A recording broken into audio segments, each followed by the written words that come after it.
Okay, so welcome back. And so now in this video, what we're going to do is we're going to do an application problem. I'm going to read the problem to you, and then I'm going to write the information on the board, and we'll work it out. Okay? So what it says, how long will it take for 10% of a 1,000-gram sample of uranium-235 to decay? Okay, so what do we have? First of all, we have 1,000 grams. We start out with 1,000 grams of uranium-235. Okay? That is our initial amount, our A0.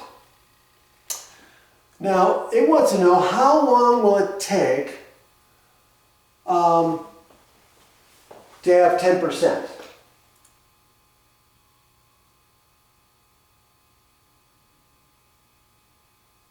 Or to have 10% decay. So,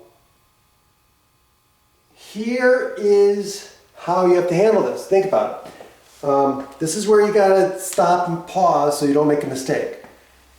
We want to know how long it will take for 10% of what we have to decay. Not to have 10% left, but to have 10% of it decay.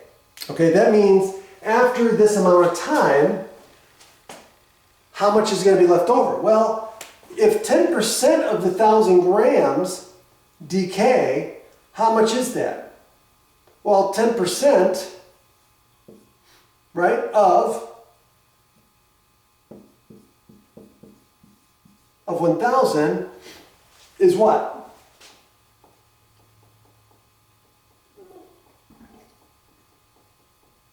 Well, that's 100, right?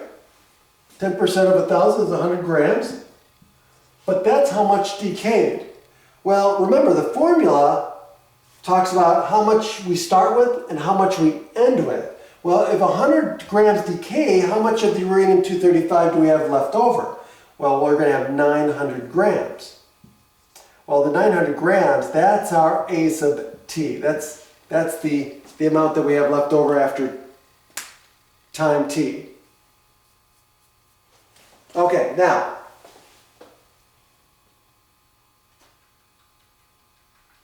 so,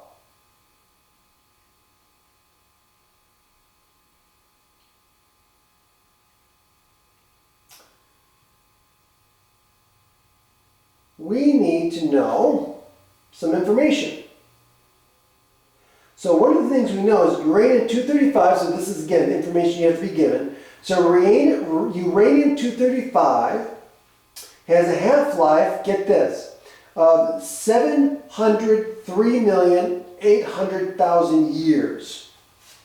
Woo! So the half-life of this thing is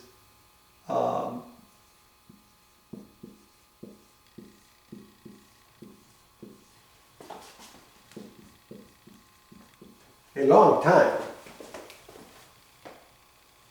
Long time. Okay, so now, what formula are we going to use? Okay, I'm going to use this one. I'm going to use A of t, right, equals A0 times 1/2 to the t over t. Okay, again, you could use the other one, but it's the same formula. I'll give you the same thing.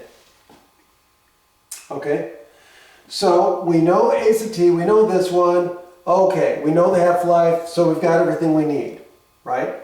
So this is going to be 900 equals 1,000 times 1/2 t divided by 703,800,000.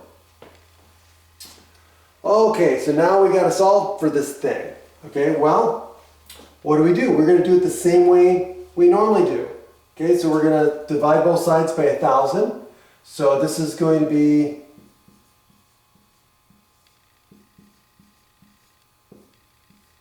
right, 0.9. So this is going to be 0.9 equals 1/2 to the t divided by 73,800,000.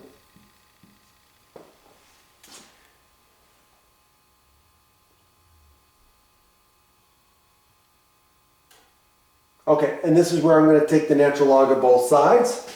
So the natural log of 0.9 equals the natural log of 1/2 of t to the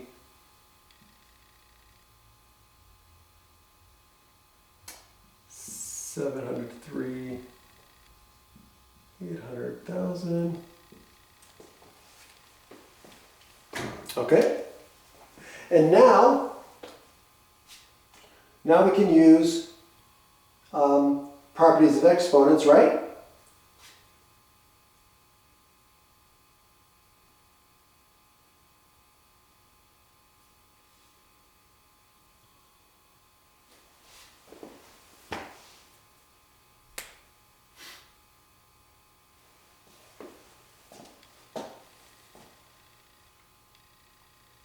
And we bring it down, so this is going to equal natural log of 0.9 equals what?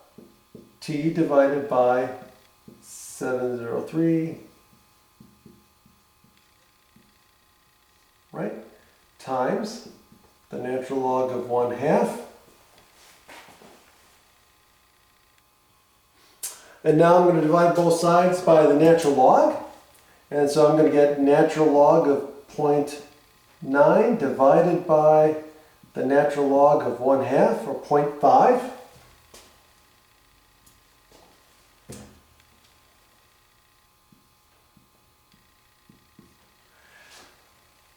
And then is equal to t divided by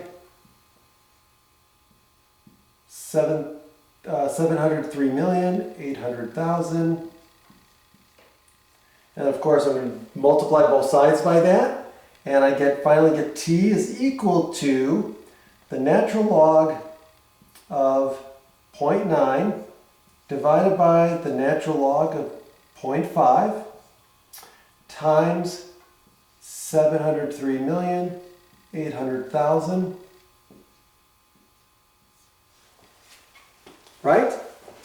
And so, of course, we want to estimate this, because we're not going to leave an exact answer for an application type problem. So if we solve this, we get approximately to the nearest year, we get 106 million. So t is approximately 106,979,777 years.